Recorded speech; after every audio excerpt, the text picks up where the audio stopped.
সেটা তো আমরা আমাদের বইয়ের মোটা বা পত্রপত্রিকায় আমরা বড় লেখাগুলি দেখলে বুঝবো যে এটা হচ্ছে বিদ্যাসাগর অক্ষর, বুঝছেন? এটা হচ্ছে বিদ্যাসাগর অক্ষর। আচ্ছা যাক, তাহলে এটা আমি মুছে ফেলি। এরপরে আমাদের বিষয় হচ্ছে লেটারিং।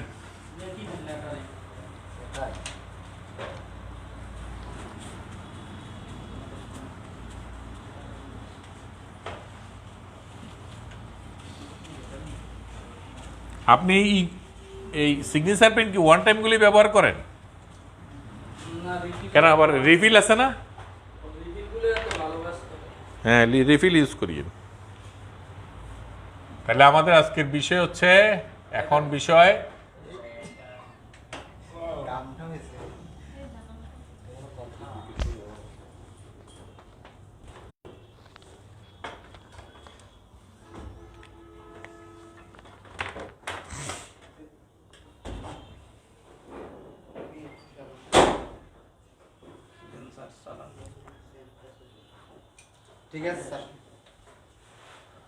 আছে। এখন বিষয় হচ্ছে আপনাদের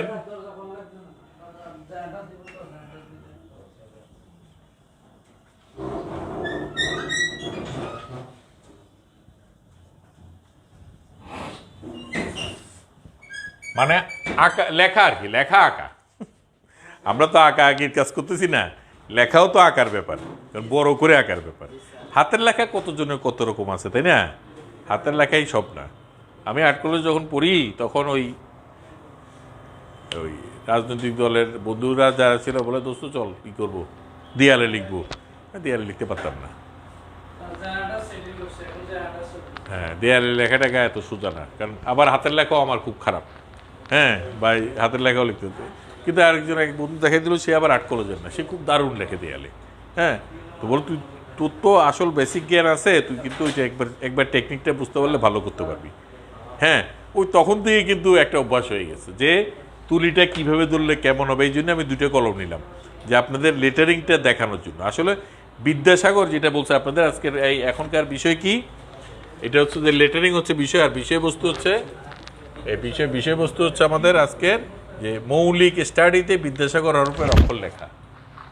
তাহলে আজকে আপনারা এটা এখন নিয়মটা দেখার পরে আমরা কিন্তু সেটাই প্র্যাকটিস করব, যে মৌলিক এই বিদ্যাসাগর হরফটা কেমন সেটা এই বিদ্যাসাগর হরফ আপনি এখানে কোনটা মোটা কোনটা চিকন কিন্তু এখানে বুঝবেন না, যখন বড় করে দেখবেন। যেমন এখানে প্রচ্ছদের মধ্যে আছে না কিছু। আচ্ছা, এখানে হচ্ছে কি মৌলিক এসে বিদ্যাসাগর হরফের অক্ষর, এটার নাম দেওয়া হচ্ছে বিদ্যাসাগর।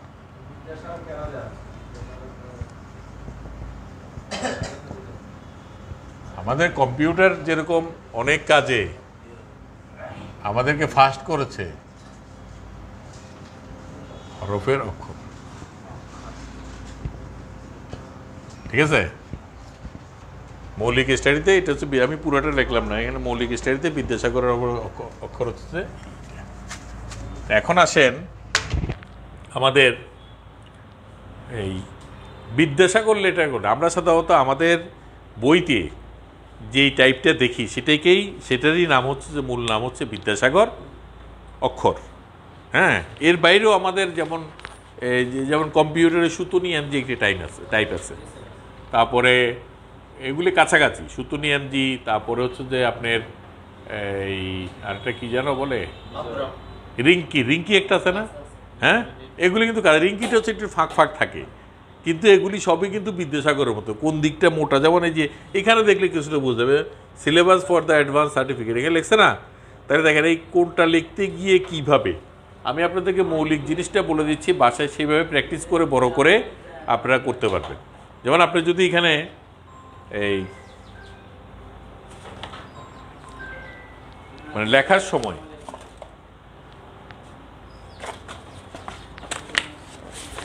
এই কস্টেপ আছে, কস্টেপটা কই জানেন? এগুলির মধ্যে লাগে কাগজ লাগে, লাগে টেপ লাগে। একটু আসুন তার দিকে একজন।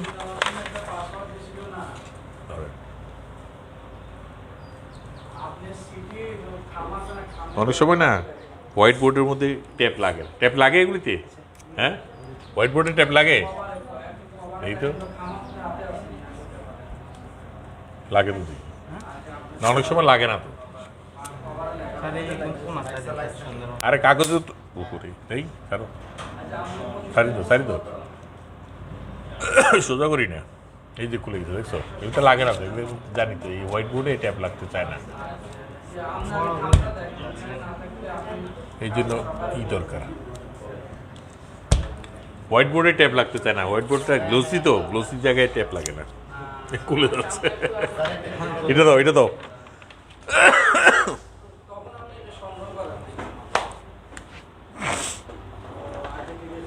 ও আচ্ছা, বন্ধ হয়ে গেছে না, এই জন্য একটু কেমন খুশখুশি করতেছে। এটা কি রে, এটা কার এসি নাকি? এটা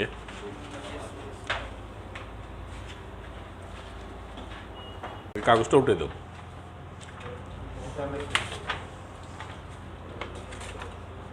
এটার মধ্যে কস্টেপ লাগে না, এই এক সমস্যা। আমি আগেও স্কুলও দেখছি, হ্যাঁ হোয়াইট বোর্ডে লাগতে উঠে যায়। দেখাবো তো, এখানেও একটু দরকার আছে।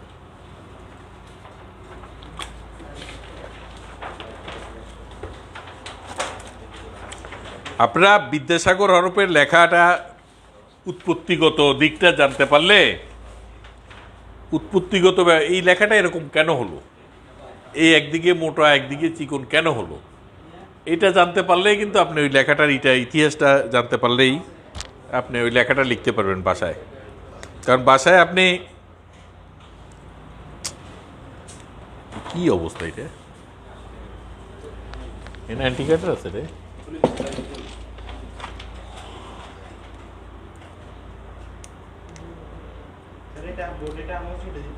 থাক থাক,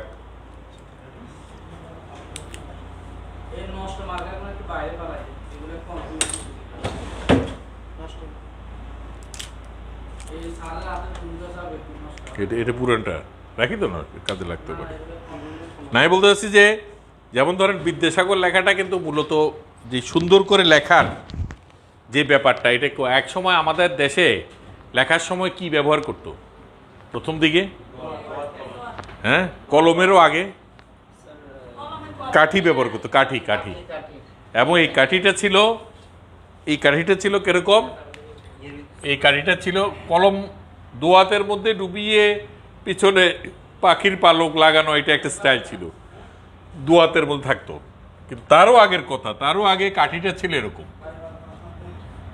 এরকম একটা কাঠি, বাঁশের কাঠি, এরকম ছিল, এরকম এই জায়গাটা দিয়ে লিখতো। ঠিক আছে, তো এখন আমি যদি মনে করি এই কাঠিটা এরকম চড়া,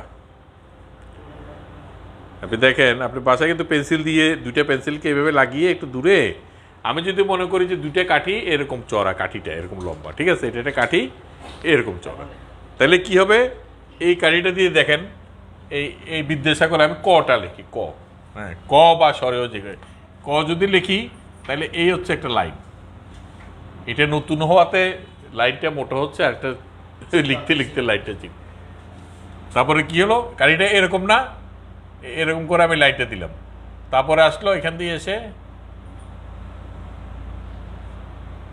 তারপরে এই জায়গাটা দেখেন, কয়ের এই জায়গাটা কিন্তু সবচেয়ে বেশি মোটা, এইভাবে এসে, তারপরে এইভাবে এসে,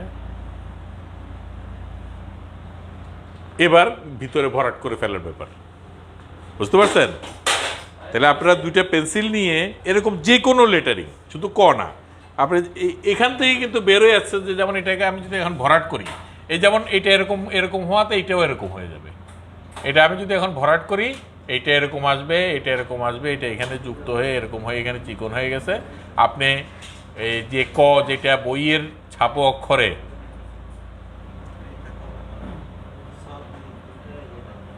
আপনারা আগামী ক্লাসে বাড়ির কাজ, এই বড় আমি দেখব কে, এটা একটা ক্যালিওগ্রাফির, এটা একটা বাড়ির কাজ, যে বিদ্যাসাগর লেটারিং, এর বাইরে তো আপনি অন্যরকম লিখতে পারেন, তাই না? বাংলাদেশটা বিদ্যাসাগরও লেখা যেত, কিন্তু আমাদের বিদ্যাসাগর লেখাটার বুৎপত্তিটা কোথায়, ওই যে কাঠি দিয়ে তৈরি, কাঠিকে আপনারা বাসায় গিয়ে যদি এরকম আইসক্রিমের কাঠি আছে না, এটাকে একটু অ্যাঙ্গেল করে কেটে কোনো কিছুর মধ্যে লিখে আমরা পোস্টার কিন্তু প্রথম থেকে এরকম লিখতাম।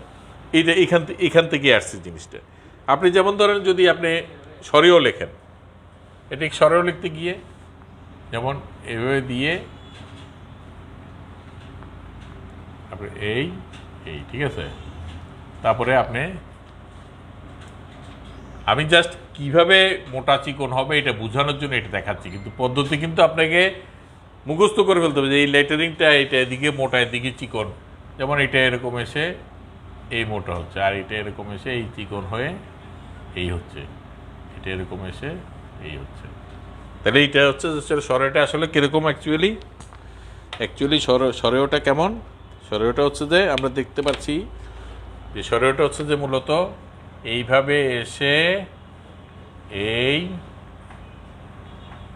এই তারপর এখানে এসে এখানে এসে এখান দিয়ে এরকম এসে এদিকে এসে এরকম চলে গেছে, গিয়ে এখান দিয়ে এরকম হয়েছে, ঠিক এখান থেকে এরকম এসে চিকন হয়ে এসে এটা মোটা হয়ে এখানে মিশে গেছে, তারপর এখান দিয়ে এসে এরকম হয়ে এই হয়ে হয়ে গেছে। বুঝতে পারছেন?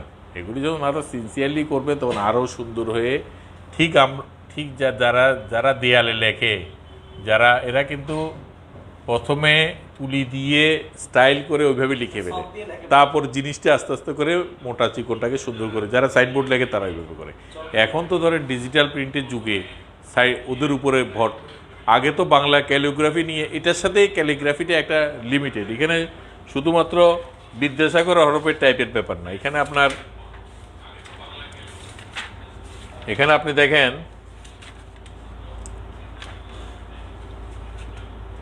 এই যে মৌলিক স্টাডিতে বিদ্যাসাগর হরফের লেখা। তাহলে আমাদের আজকের বিষয় সুন্দর হাতের লেখা স্টাডি। ঠিক বিদ্যাসাগরটা লিখলে আপনি এখন সুন্দর হাতে বাচ্চাদেরকে যখন ক্লাস করাবেন তখন তো সুন্দর হাতের লেখা স্টাডি, এই জন্য সমান লেখা, তারপরে স্টাইলটা হচ্ছে পরে। আগে আমরা যদি মনে করি যে না বাচ্চাদেরকে একদম সুন্দর করে মার্জিন দিয়ে তারপর এখানের মধ্যে স্বরেয় আদর্শ এইভাবে করে, যেমন এটা কতটুকু উঠবে এটা সমান, অনেকে এটা সমান এটা দিয়ে ফেলে, তারপর এদিকে আগাগোড়া সমান করে ফেলে, এগুলি কিন্তু অরিজিনালের মধ্যে নাই। কিন্তু হাতের লেখা এক জিনিস আর বিদ্যাসাগরের টাইপ হচ্ছে আরেক জিনিস। তো বিদ্যাসাগরের টাইপে হচ্ছে যে আমাকে কাঠি দিয়ে মোটা চিকন যে হচ্ছে সেই জিনিসটা বুঝাতে হবে। হ্যাঁ, এটা বিদ্যাসাগরের নামে দিছে আর কি, ওই যে ঈশ্বরচন্দ্র বিদ্যাসাগর আছেন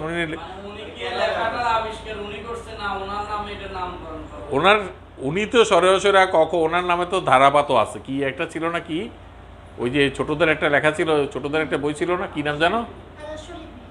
আদর্শলিপি না, ওইটাকে আরেকটা ই আছে না, কি যেন নাম? আদর্শলিপি ছাড়া ওই বইটার আরেকটা কি নাম আছে? হ্যাঁ, ধারাপাতই তো বোধ হয়। আগে ধারাপাত মানে কি? আদর্শলিপিটাই মানে সব কিছু থাকবে, কিন্তু বিদ্যাসাগরের লেখা কিন্তু মানে কীভাবে সরসরা লিখবে, কখ লিখবে, এই জন্য ওনার নামে সর একদম অ্যাকচুয়াল যে, কারণ সরসরা কখ যখন আবিষ্কার হয়েছে তখন তো বিদ্যাসাগর তো তারও আগের ঘটনা, বিদ্যাসাগর তো তার পরে, তাই না? তো এই জন্য যেমন এইগুলি তখনকার সময়ও তো ওই জিনিস, কিন্তু বিদ্যাসাগরদের সময় থেকে যে এইটাকে বাংলা হরফটাকে কোন জায়গায় মোটা হবে কোন জায়গায় চিকন হবে, এটার এই জিনিসটার পদ্ধতিটা আসছে মূলত ওই আগে যে কাঠি দিয়ে লিখতো ওই কাঠির ব্যবহার থেকে। কম্পিউটারে যে এই লেখাটা এখন আসে, ডিজাইনটা প্রতিটা লেখার জন্য একটা ডিজাইন তৈরি করে দিয়েছে না, তো এই ডিজাইনটা কেন হয়েছে? যেমন স্বরে ক খ, তারপর খ লিখতে গেলে, কারণ আগে যদি আপনি পুরোটা ঠিক মতো লিখে ফেলেন, যেমন ধরেন একটা শূন্য এই তারপর এখান থেকে এসে এখান থেকে এসে এটা একটু মোটা হয়ে যাবে, তারপরে এই এসে এটা মাত্রা থাকবে, ক্ষয়ের আবার এদিকে উপরে একটু মাত্রা থাকে, এই এসে এই ঠিক এটা এদিকে এসে আর এটা বরাবর এদিকে এসে মাত্রা নেই, ঠিক আছে না? তো এইটা মূলত আসছে কোত্থেকে? এটা মূলত আসছে ওই যে ওইখান থেকে, যে কাঠি দিয়ে লেখলে কিরকম হইতো, কাঠি দিয়ে লেখলে এরকম হতো যে প্রথমত এইভাবে এসে নিচে দেখা যাচ্ছে, আচ্ছা সরেওটা মুছি, এই সরেওটা মুছে ফেলি, মানে মাথায় যদি ওইটা থাকে যে ডিজাইনটা এরকম, তাহলে আপনাদের লিখতে সুবিধা হবে, এছাড়া আর কিছু না। আমি কাঠির লেখাটা কেন উচ্চারণ করলাম, কাঠিটা বললাম যে একসময় আমাদের সরাসরি ক খ এগুলো কাঠি দিয়ে লিখতো, ওখান থেকে মোটা হবে চিকন হবে এই জিনিসগুলো হয়েছে। ব্লক লেটারিং, লেটার পেসে ব্লক করতো।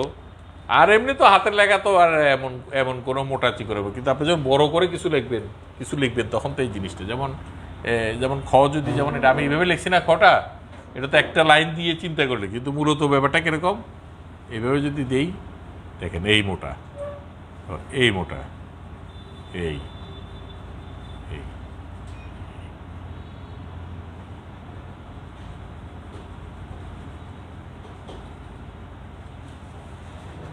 দেখছেন?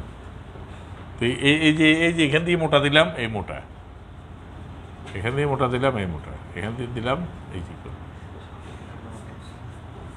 ওই দুইটা কাঠিকে পাশাপাশি ব্যবহার করলে যেরকম হবে ঠিক একইভাবে সেরকমই হয়েছে।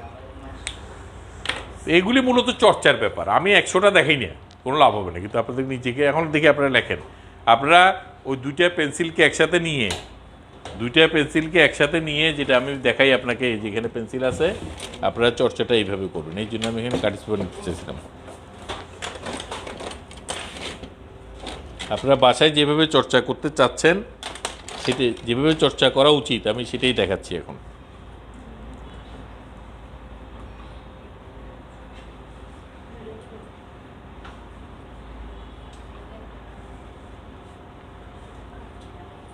পেন্সিল বা বল পেন দুইটাকে পাশাপাশি নিয়ে, যেমন ধরেন আপনারা বাসায় যেভাবে চর্চা করবেন, বাসায় আপনি আর নাইলে আপনি পুরোপুরি বড় ওই কোনো বইয়ের হেডিং বা পত্রিকার হেডিং দেখে এই জিনিসগুলি নিয়ে ওইভাবে মোটা চিকন করার চেষ্টা করবেন। বুঝতে পারছেন? বিদ্যাসাগর হরফ হচ্ছে যে পত্রিকাতে বড় হেডিংগুলি আছে, হ্যাঁ, আবার অনেক পত্রিকার নাম দরকার নেই, অনেক পত্রিকার নাম কিন্তু বিভিন্ন স্টাইলে থাকে, এটাকে বলে ক্যালিগ্রাফি, মানে স্টাইল করে লেখাটা, হ্যাঁ, সেটা আমরা পরে বাড়ির কাজ দিব, সেটা পরে একদিন বুঝিয়ে বাড়ি কিন্তু এখন আপনাদের মূল চর্চা যে অক্ষরগুলির কোন দিকে মোটা কোন দিকে চিকন, এটা আপনাকে একটু মেমোরিতে রাখতে হবে। তাইলেই তো আপনি হাতের লেখায় সুন্দর প্র্যাকটিস করার ব্যাপারটা করতে। তাহলে এটাকে যেমন ধরেন এটা লেখার সুবিধার কারণে আমি দেখাচ্ছি যে বিদ্যাসাগর লেখাটা আপনি লিখতে গেলে এরকম যদি লেখেন, যেমন ধরেন তালিব বাসন, এই এসে এই একটা শূন্য হয়ে গেল, এই এসে এই আর একটা শূন্য হলো, এটা এখান দিয়ে আসলো, তারপর এখান দিয়ে এসে এই, ঠিক আছে,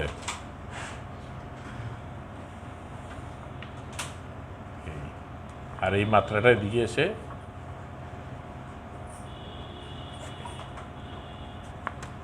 এবার আপনি এগুলি আস্তে আস্তে করে ভরাট করতে হবে, ভিতরে এটা ভরাট করে দিতে হবে, যদি আপনি ভিতরে শূন্যটা রাখতে না চান।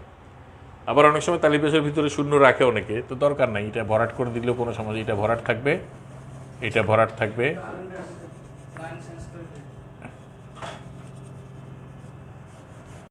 ডিজাইনটা এমন একটা জিনিস, ডিজাইনিং ফরম্যাটে আপনাকে এমনভাবে কাজ করতে হবে আপনার বাইরে যাতে না যায়, কোনো কিছু যাতে দাগ টাগ যাতে বাইরে না যায়, ঠিক আছে। এখন আপনাদের প্রধান কাজ হচ্ছে আপনারা এই সরেও থেকে পর্যন্ত এই আপাতত স্বরবর্ণগুলি আপনারা পেপার কাটিং করে বিভিন্ন জায়গা থেকে নেবেন, বা কেউ যদি মনে করেন বাসায় কম্পিউটার আছে, কম্পিউটার থেকে একটা কাগজের মধ্যে 100 পয়েন্টে বা 50 পয়েন্টে লিখলে ওগুলি দেখে দেখে আপনাকে এই লেটারিংটা প্র্যাকটিস করতে হবে। বুঝতে পারছেন? এখন আপনাদের কাছে কোনো উদাহরণ যদি থাকে কোথাও, বা একটা করে, বিশেষ করে আমার এখান থেকে ক খ স্বরেও যেগুলি করেছি এগুলি আপনারা কাজ করতে থাকেন, করতে করতে আমাকে দেখান।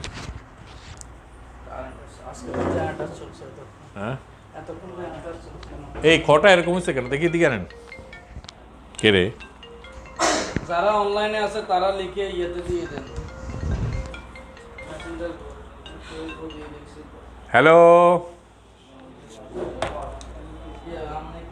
হ্যাঁ, কি অবস্থা, পরীক্ষা কেমন হয়েছে?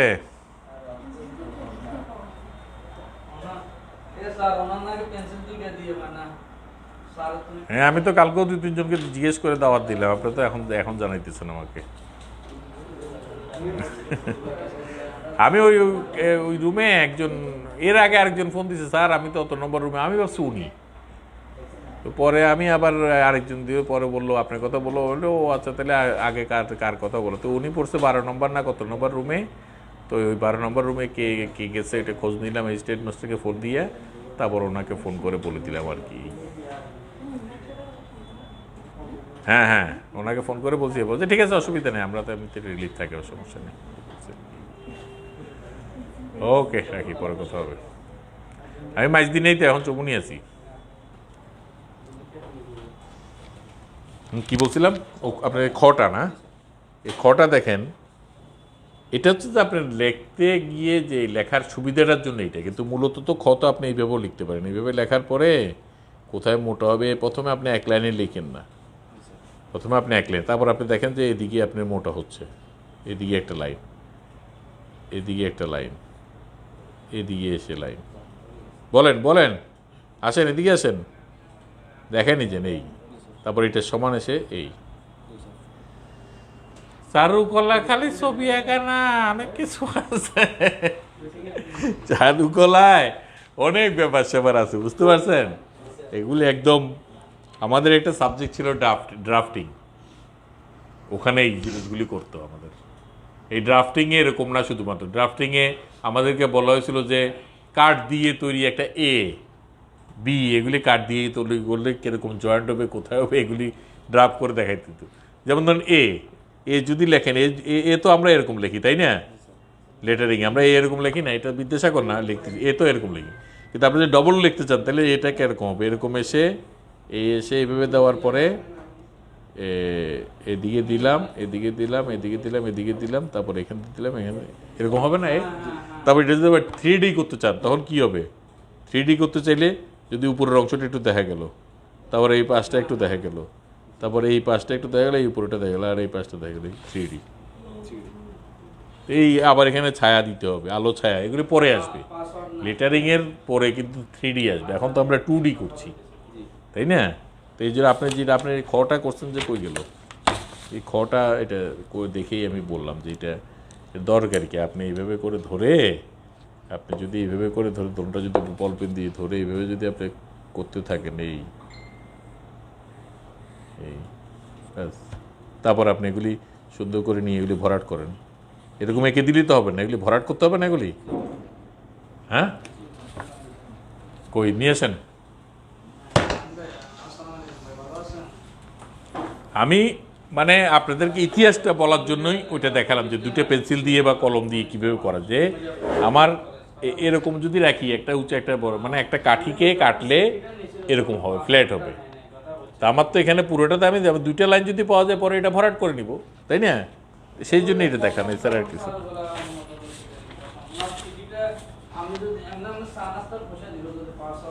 যেমন এই হচ্ছে যে 0, তারপরে এরকম এসে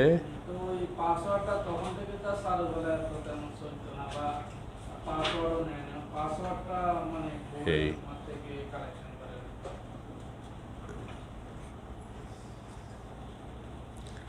সবাই খুব ভালো করছেন দেখতে পাচ্ছি।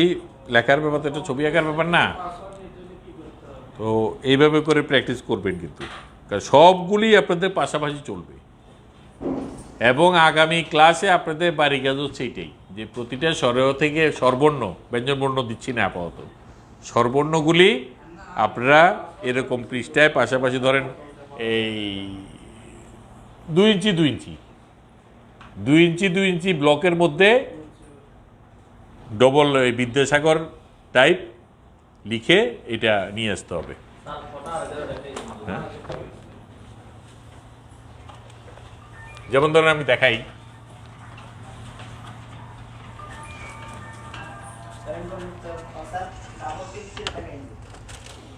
আপনারা বাড়ির কাজটা করবেন কিন্তু এরকম করে আপনারা টান দিবেন হালকা করে, খাতার মধ্যে এরকম হালকা করে টান দিবেন 2 ইঞ্চি, এটা রাখবেন কয় ইঞ্চি, 2 ইঞ্চি, আর এদিকেও নেবেন 2 ইঞ্চি। এখন কোনো লেখা হয়তো একটু লম্বা, কোনো যেমন ইংরেজি লেখার ক্ষেত্রে একদম স্কোয়ার ফর্মের মধ্যে সব লেখা যায়, কিন্তু বাংলা লেখা এটা না। বাংলা লেখা যেমন ধরেন আপনি যদি রশ্মি লেখেন একটু লম্বাটে, আপনি যখন ক লিখবেন একটু পাশে বড় হবে, তো সুতরাং সেটা হচ্ছে এটা তো আপাত দৃষ্টিতে। তাহলে এরকম করে লেখার পরে আপনি যখন এখানে এখানে দাগটা দিলেন, দাগ দেওয়ার পরে আপনি এখানে আরেকটা দাগ দিলেন, একসাথে দিয়ে ফেললেন। হ্যাঁ, দেওয়ার পরে আপনি ইঞ্চিটা যেহেতু 2 ইঞ্চি বলছি হাইট, তা আপনি এখানে যদি হাইট হয় তাহলে এই 2 ইঞ্চি হাইটের মধ্যে এখানে একটা দাগ দিলেন। দেওয়ার পরে আপনি এখানে সুন্দর করে সরিয়র কিন্তু এই মাথাটা কিন্তু বেশি নামে, এই জন্য আপনি আগে একটা লাইনে লিখে নিন, লেখার পরে ওই যে ওইটা চিন্তা করে এদিকে চিকন করে এসে এদিকে মোটো হয়ে এসে দেখবেন এদিকে আবার মোটো হয়ে গেছে। আর ঠিক এটাও এরকম করে এসে এতটুকু আসছে, এটা এরকম আসছে, এটা এরকম আসছে, এটা এরকম আসছে, তারপরে এদিকে একটু এরকম থাকবে আর এদিকে একটু এরকম থাকবে, এই সরেও গেল। তারপরে এটা মুছে ফেলবেন, মুছে এখান দিয়ে আরেকটা দিবেন, তাহলে এখান দিয়ে আরেকটা দিয়ে এই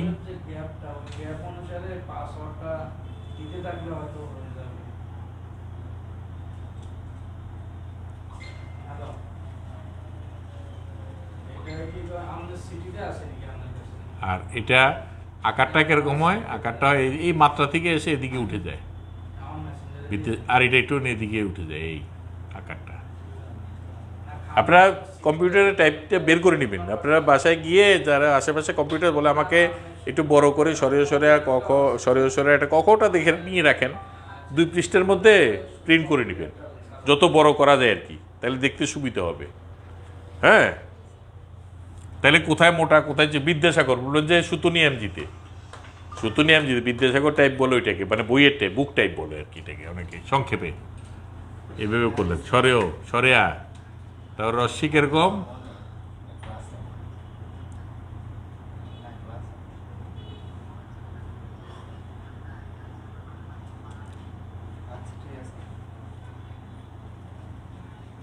রশ্মি, এবার বুঝলাম। ঠিক এরকম করে সরে রশ্মি দীর্ঘি, তারপর দীর্ঘি কিরকম,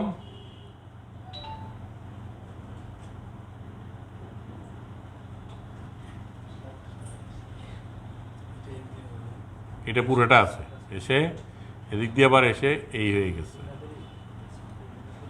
এটা একটু মোটা, এটা সবচেয়ে বেশি মোটা, আর এটা একই রকম, এটা একই রকম, দীর্ঘিটা অনেকটা এরকম, রশ্মি দীর্ঘি, তাই না? তারপর রস্যুটা কিরকম, রস্যুটা হচ্ছে এরকম এসে, আমার যদি দেয়ালে লেখার ইচ্ছে না থাকতো সিকেটিকে নামা তুলি, এখন এগুলি সমস্যা ছিল, ওই খাতা দেখে হয়তো লিখতে হইতো, কিন্তু আমার কিছুটা মুখস্থ আছে। আমাদের এই এই স্বৈরাচার এরশাদ যখন ক্ষমতায় ছিল, হ্যাঁ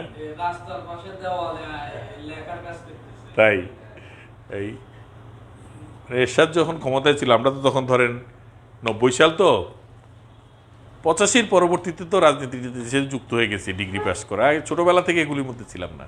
বন্ধুরা সব করিডোরে ভিজিটে যে এরশাদ বিরোধী আন্দোলন, আর স্বৈরাচারের বিরুদ্ধে তখন তো সবাই এরশাদের বিরুদ্ধে, এই জন্য সুবিধা।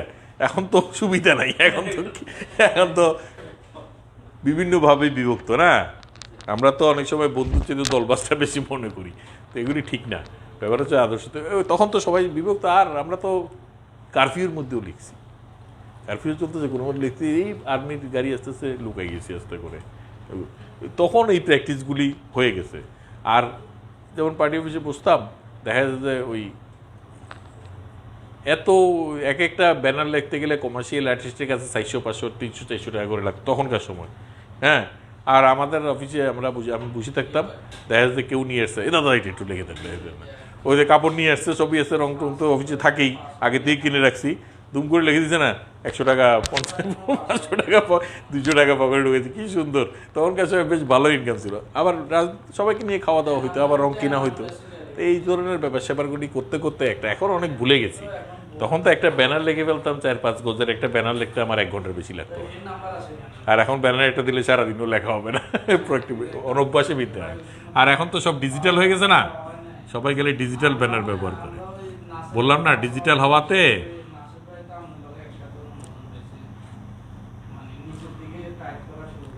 এই সরে আর রস্য দীর্ঘ সবগুলির উপরেরটা কিন্তু একই রকম। আমার আঁকতে গিয়েও তো বিভিন্ন সময় আলাদা, যেমন এখান দিয়ে এসে এই যেমন এরকম করে এসে এদিকে চিকন হয়, চিকন হয়ে এসে এদিকে মোটা হয়, এই এই চিকন হয়ে মোটা হয়ে এসে এই এগুলো আপনারা কম্পিউটার থেকে বের করে যদি দেখেন বুঝতে এখন দেখে দেখে এটা একটা পৃষ্ঠে ঠিক এইভাবে করে লাইন টানবেন। আমি যেরকম করে করছি না এরকম 2 ইঞ্চি লাইন টানবেন। যদি মনে করেন যদি 2 ইঞ্চিতে বেশি চিকন মনে হচ্ছে বল পেন দিয়ে করেন, সবচেয়ে ভালো হবে। বল পেন দিয়ে পেন্সিল দিয়ে একটু আঁকার পরে বল পেন দিয়ে আউটলাইনটা দিবেন, দিয়ে বল পেন দিয়ে ভরাট করে ফেলেন। আর প্রয়োজন বলতে কালো এরকম পেন নেবেন, এরকম নেওয়ার দরকার নেই। কালো সিগনেচার পেন আছে না, কালো সিগনেচার পেন নিলে ওইটা দিয়ে ভরাট করতে যদি সমস্যা না হয়, হ্যাঁ হ্যাঁ সুবিধা হবে, অসুবিধে। কিন্তু ওইটাতে আবার একটা অসুবিধা আছে, পিছনের দিকে হয়ে যায়, কালো হয়ে যায়। উপর দিয়ে কালো করতে গেলে আবার পিছনের দিকে কালো, এই জন্য সুবিধা অসুবিধা সবই আছে। তাহলে রস্যৌ সরে সরে রস্যি দীর্ঘ, রস্য দীর্ঘটা কি? দীর্ঘটা এগুলি ব্যবহার আছে নাকি? দীর্ঘর ব্যবহার যেমন লি এর ব্যবহার নাই, লি আউট, ওইটা এখন ব্যবহার আছে, কিন্তু ওইটা এখন কি হিসেবে ব্যবহার হয়?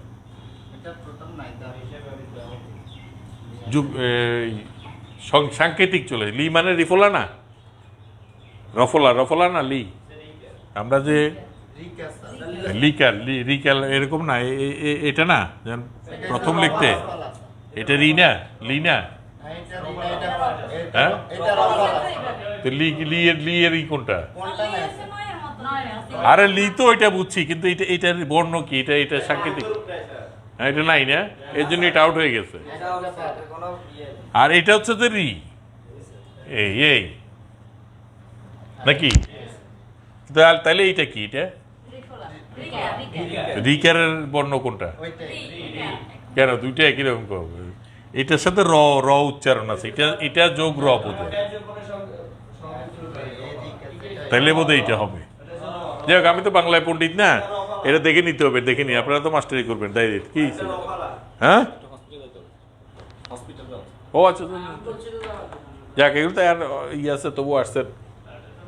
যাই হোক, আর আমরা এখন আমাদের দেখেন এই বিদ্যাসাগর রাইটিং শুধু লেখাটা কি আমাদের কিন্তু এই যে আপনাদেরকে যে এই বিষয়টা যুক্ত করছে, এটা এমনি করেনি। আমাদের বর্ণমালার অলরেডি বিবর্তন হয়ে যাচ্ছে। বাচ্চারা এখন আর সংযুক্ত লেখা লিখতে চায় না। হ্যাঁ, বাচ্চারা এখন লিখতে গিয়ে যেমন ধরেন আমি অনেককেই দেখছি, হ্যাঁ বেড়ে যায় মানে কিরকম আমি বলি, যেমন ধরেন এখন এই কি বলতাম, যেমন ধরেন এখন লিখবে এই শক্ত লিখবে, তালিবাস এরকম না, কিন্তু এটা কিন্তু এখন এরকম হয়ে গেছে, তালিবাস ক। তো এটা তো একটা প্রচলিত ভুল, কিন্তু এটা সংযুক্ত কিন্তু এইভাবে দিলে হওয়ার কথা না, কিন্তু আমরা এটা প্রচলিত ভুল এইভাবে লিখি। আমিও অনেক সময় লিখি, কিন্তু মূলত হচ্ছে এটা এরকম দেখা দিতে করে। আর পৃথিবী লেগে যায়, পৃথিবী না কি কিছু থয়ের মধ্যে না কি যেন লেখে দেখলাম এরকম করে। যেমন ধরেন পদ্ম লিখতে, পদ্ম যেমন প দয় ম এরকম না, হ্যাঁ। আর এখন বাচ্চারা কিরকম লেখে, প দ লেখে কি করে এখানে ম বসে দিয়ে হবে না। সংযুক্ত করতে গেলেই পদ্মটা এইভাবে আসবে, কিন্তু বাচ্চারা এখন মটা আলাদা করে দিয়ে দেয়, বুঝছেন? এগুলি বিবর্তন হচ্ছে। এই জন্য লেটারিংটা সাবজেক্টটা আপনাদের দেখেন, এটা কিন্তু সিলেবাসটা খুব সুচিন্তিত, বারবার বলতেছি সিলেবাসটা খুবই সুচিন্তিত, মানে চিন্তা করে করে করছে। এবং ওই বললাম না যে এইটার বিরুদ্ধে অনেকেই আছে, আবার পক্ষে যারা, কারণ যারা এই সিলেবাস প্রণয়ন করছে এনসিটিভি যাদেরকে দিয়ে করাইছে তারা তো ইউনিভার্সিটি টিচার, ফাইন আর্টসের, যে এরকম একটা কোর্স হবে আপনারা কি করেন। ওই আমাকে ওই সেদিন আমি ফোন দিলাম, আমাকে আমার ওই খুব প্রভাবশালী ঢাকায়, এরা সরকারি গভর্নমেন্ট স্কুলে আছে আর ওই এই সমস্ত মুভমেন্টের সাথে আছে আর কি। আমার দাদা আপনার তো ভিডিও দেখছি, আমি মনে করলাম কী ব্যাপার, আমার ভিডিও পাবলিকে দেখে ব্যাপার কি, মানে কীভাবে আছেন আপনাদের গ্রুপে আছে, হয়তো কেউ আউট করে দিচ্ছে বাইরে, হ্যাঁ অনেক পণ্ডিত আছে না, এগুলি করতে পারে। অনেক কী হয়েছে, কী দেখছো শিল্পী, ওর ডাক নামও শিল্পী, এমনিতে আসাদ শহীদুজ্জামান, সে তার ভাই আবার নাম করাই ছিল শিল্পী, মুক্তিযোদ্ধা শওকতুজ্জামান তার ভাই। তো যাই হোক, সেটা ব্যাপার না, নাম উচ্চারণ করতেছি এটা কোনো ফ্যাক্টর না, আমার ছোটো ভাইয়ের মতো, সে তার দিক থেকে তারা এরকমভাবে বলছে। তা আমিও তখন বললাম, দেখো এটা তো আসলে এই ফাইন আর্টস এই জিনিস, এটা আমার দৃষ্টিভঙ্গিটা কি, আমার দৃষ্টিভঙ্গি এইটাই যে চারুকলা যে সাবজেক্টটা আছে আমাদের সেটার জন্য সরকারি স্কুলে কীভাবে নিয়োগ করতেছে এটা অন্য ব্যাপার, কিন্তু সাধারণ এমনি স্কুলগুলিতে আসলে এটা পড়ানোর জন্য ফাইন আর্টসে একদম মাস্টার্স অনার্স থাকতে হবে এমন কোনো কথা নেই। এটা যদি সিনসিয়ারলি যদি আপনারা যদি এটা করেন, এটা করানোর কোনো ব্যাপার না। আর আপনার তো এটা কন্টিনিউয়াস প্রসেস, তাত্ত্বিক ব্যাপার তো আপনার কাছে কোনো ব্যাপার না, আপনি পড়তে পারবেন, জানার আগ্রহটাই বড় কথা। কিন্তু আর ব্যবহারিকটা তো আপনাকে প্র্যাকটিস করতে, আর আপনি যখন সত্যিকারে ঢুকে যাবেন, আপনারা এটা যতক্ষণ পর্যন্ত না শিক্ষকতা না পান, এই লাইনে যদি শিক্ষকতা করার ইচ্ছা থাকে, আপনাকে কিন্তু চর্চাটা ধরে রাখতে হবে। আপনি সেমিস্টার শেষ হয়ে গেছে ধরেন, ঠিক আছে, কিন্তু আপনি দেখা যাচ্ছে আপনি এই বছর আপনি অ্যাটেন্ড করতে পারলেন না কোনো কারণে, আপনি চর্চা না করে বসে। আমরা এতদিন, আমরা 20 বছর ধরে পড়াশোনা করছি, 10 বছর, 7 বছর পরে যদি চর্চা না রাখতাম, আমরা অনেক কিছুই ভুলে যেতাম। আর আপনারা তো মাত্র 1 বছর চর্চা তাও ঠিক মতো করেন না। তো এইটা যদি আপনার যদি 2 মাস বন্ধ রাখেন, আপনার তাও প্রথম করতে হইব। যদি এটা মাথায় রাখবেন যে আপনাদের চর্চাটা কোনো সময় বন্ধ করা যাবে না, এটা চর্চাটা কিন্তু আপনাদের রাখে। চর্চা হচ্ছে এক নম্বর। এবং আর জিনিসগুলি যে আপনাকে আমি যখন বিদ্যাসাগর লেটারিং বললাম, এই লেটারিংটা এই মোটা চিকন যে হচ্ছে, এটা কোত্থেকে হচ্ছে এটা বললাম না। উনি বলছে নাম কি জন্য বিদ্যাসাগর, সেটা আমার এই তথ্যটা আমার কাছে পুরোপুরি জানা নেই। আমি একটা বললাম যে যেহেতু বিদ্যাসাগর ধারাপাত একসময় যে ওনার লেখায় দেখেন না, ওনার ওইখানে এবং ইতিহাসে আছে আমাদের লেখার মোটা চিকন ভাবটা এইভাবে কেন আসছে, ওই যে কাঠি দিয়ে লেখার কারণে।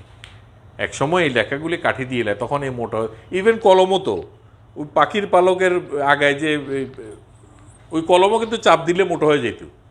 হ্যাঁ, ওই কলম দিয়েও কিন্তু সূক্ষ্মভাবে লিখতে গেলে এই মোটা চিকন এগুলি কিন্তু এরকম হয়।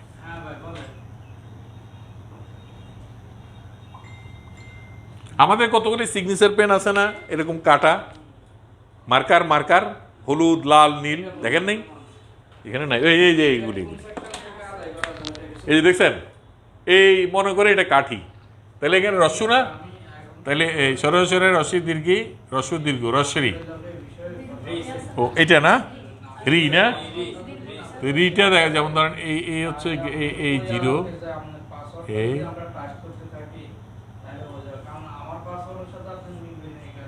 এই মোটা চিকন হয়ে গেছে না। আমি যখন এরকম টান দিচ্ছি তখন এটা মোটা না, আবার যখন এইভাবে নিয়ে এইভাবে দিচ্ছি, এটা এই মোটা থেকে চিকন হয়ে গেল না। এই আবার দেখেন এসে এই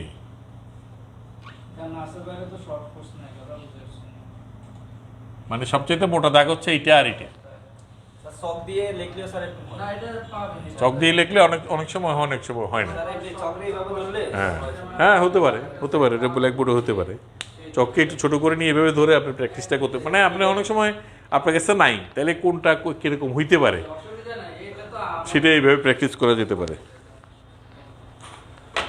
তো ঠিক আছে, এটা আসলে মূলত ব্যবহারিকের ব্যাপার।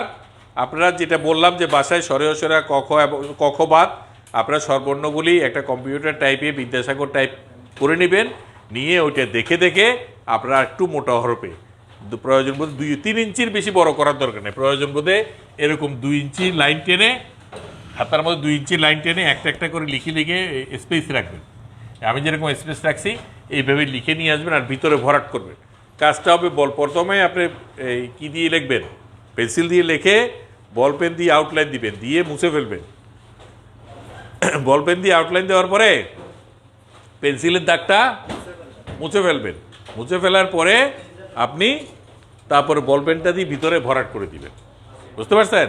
এটা হচ্ছে বাড়ির কাজ। আর যারা অনলাইনে দেখেছেন, আপনারা অনলাইনে এখন কতটুকু কাজ করেছেন এই লেটারিংয়ের সাবজেক্টটা, এইটা আপনারা করবেন। আর আগামী ক্লাসে আপনারা আবার প্যাস্টেলের কাজ হবে। লেটারিংটা আমি এক ক্লাসে যেহেতু তিনটা একই রকম ক্লাস কন্টিনিউ করব না, ধাপে করব। যেমন আবার প্যাস্টেলের কাজ হবে, প্যাস্টেলের একটা স্টিল লাইফ করাবো, একটা ফুলদানি, আপনার একটা ফুলদানি, ওই যে এই কাপড়ের ফুলটুল পাওয়া যায় না, ওরকম একটা ফুলদানি একটু রাখিয়েন, তাহলে প্যাস্টেল দিয়ে কাজ করার কীভাবে হয় এটা আগামী ক্লাসে দেখিয়ে দিও। সবাই প্যাস্টেল নিয়ে আসবেন। তো ধন্যবাদ। আর বাড়ির কাজগুলি নিয়ে আসবেন। লেটারিংয়ের বাড়ির কাজ কিন্তু আগামী ক্লাসে দেখাইতে হবে। যেই ক্লাস করাবো তার বাড়ির কাজ তার পরের সপ্তাহে দেখাইতে হবে, ক্লাস থাকুক না থাকুক। লেটারিংয়ের ক্লাস দেখবো আগামী ক্লাসে, আবার প্যাস্টেলে যে কাজ করাবো সেটা দেখবো তার পরের ক্লাসে। ঠিক আছে? ধন্যবাদ, ভালো থাকবেন, সুখে থাকবেন।